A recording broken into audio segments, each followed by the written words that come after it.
Hello বন্ধুরা, আপনাদের সবাই স্বাগত আজকের নতুন ব্লগে।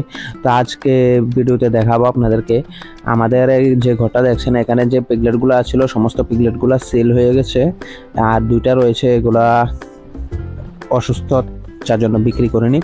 তো এখানে দেখুন এগুলা গত 4 দিন আগে ডেলিভারি হয়েছে। আজকে গতকালকে আমরা আয়রন ইঞ্জেকশন করেছিলাম, আর আজকে বি কমপ্লেক্স করব এখন। তো বি কমপ্লেক্স করতে এসে আপনাদেরকে ভিডিওটা করে দেখাচ্ছি। তো শুকরের বাচ্চাগুলো দুধ খেতেছে এখন। আর এখানে আমার 3টা ফিমেল আছে, 3টা ফিমেল প্রেগনেন্ট। এটার বাচ্চা কিছুদিন আগে বিক্রি করে দিয়েছিলাম, এখন এটা আবার প্রেগনেন্ট। বাচ্চা ছাড়ানোর 4 থেকে 5 দিন, 3 দিনের মধ্যে কিন্তু আবার হিটে চলে আসে, তারপর আমরা প্রেগনেন্ট করিয়ে দিই। তো এখানে এই শুকরটা আজকে বাচ্চা নষ্ট করে দিয়েছে, কি কারণে জানি না। দুটো একসঙ্গে ছিল, কি ঝগড়া লেগে নাকি ব্যথা পেয়েছে জানি না। ঠিক বাচ্চাগুলা প্রি ডেলিভারি করে দিয়েছে, আর এটা এখনো ভালো আছে।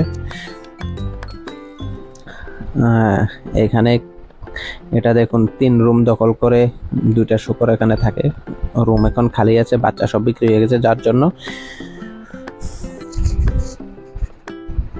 এখানে একটা মা শুকর, এখানে দেখুন 3টা ফিমেল আর একটা আছে মেল। 3টা প্রেগনেন্ট আর একটা মেল।